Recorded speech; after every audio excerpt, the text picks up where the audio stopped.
My name is Abby. I work with Amy and Lauren on The Crooks. The Crooks formed in 2008 with the name inspired by the very big John in Sheffield. They're all English literature students, therefore the lyrics are very poetic and meaningful. We wanted to use The Crooks because we were particularly interested in their indie-style music and their 1950s feel. Due to their unique image, we wanted to make sure the video reflected the band and create a unique look for the video. When we decided to make our music video, we wanted to push the barriers, be creative and go against normal conventions. We had many ideas of what to do, but it was all very conventional. This is why we decided to use complete animation throughout the video. Originally we were going to incorporate some footage into the video, but apart from the opening scene we decided to use only animation. The reason for this decision was to challenge media forms and conventions, which most other music videos, and also to challenge ourselves. We got our inspiration for the video from the Maccabees video, Toothpaste Kisses. This is the only successful band we have seen that has used this sort of animation for the video. Looking through their list of videos, we saw they also like to push the barriers and challenge conventions by being creative. The first and main way in which our video challenges convention is that it's solely animation. By animation, I mean that the story of the video is told through manipulating pictures and create emotion to tell the story of the song. We knew that we needed to keep the narrative going throughout the video, so we needed to keep the transitions of the photos smooth and fluid. If not, it would just be a few photos moving about. We wanted to make like a moving photo album, create scenes of what was happening. I feel this idea challenges conventions of most music videos in a great way. The traditional music video would feature the artist maybe lip syncing to the song, and the story would be told through the acting of the artist along with extras.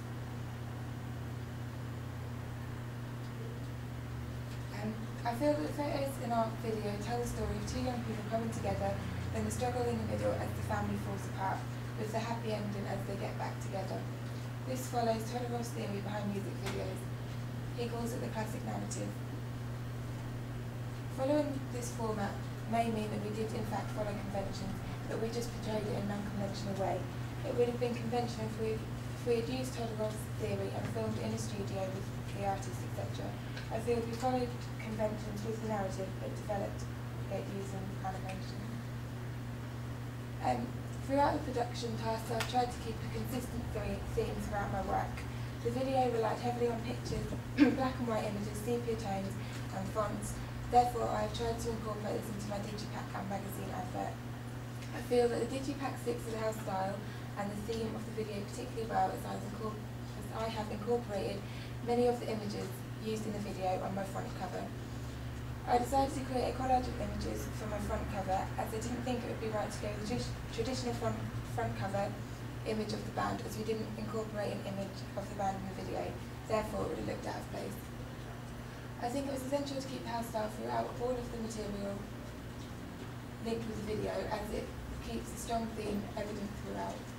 When making the magazine article, I kept the same colours and fonts throughout and a picture of the digipack.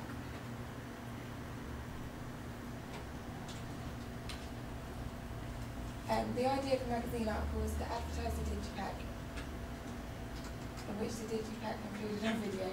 For the audience, it wouldn't have made sense if they didn't all have the same hairstyle. During the video making process, we used many new as well as ones we already knew technologies to complete it. The biggest hurdle we came across was using Adobe Premiere. Firstly, we had never used Premiere before and also been made aware that it was not a program predominantly used for animation.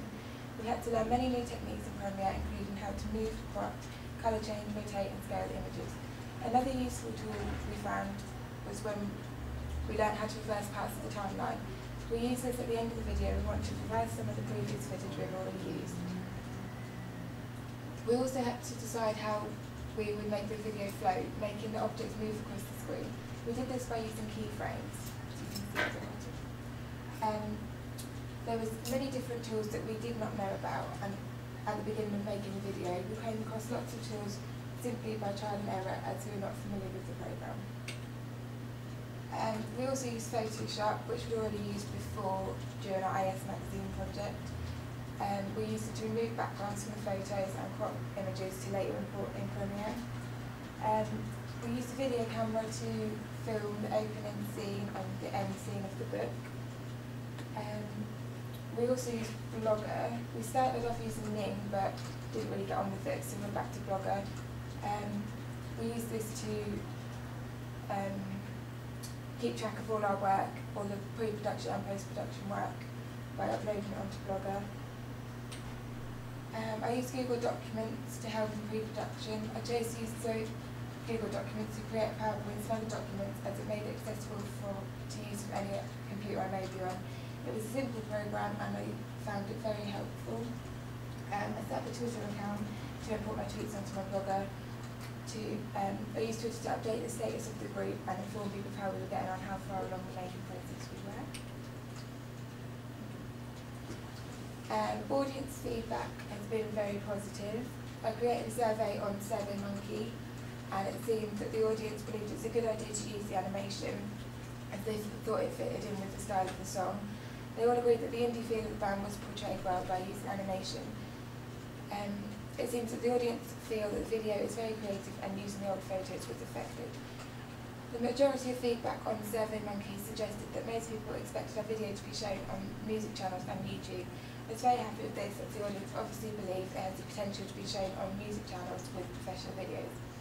The critics have also commented on the video and really liked the fact we used animation, as they were not available to appear on the video themselves.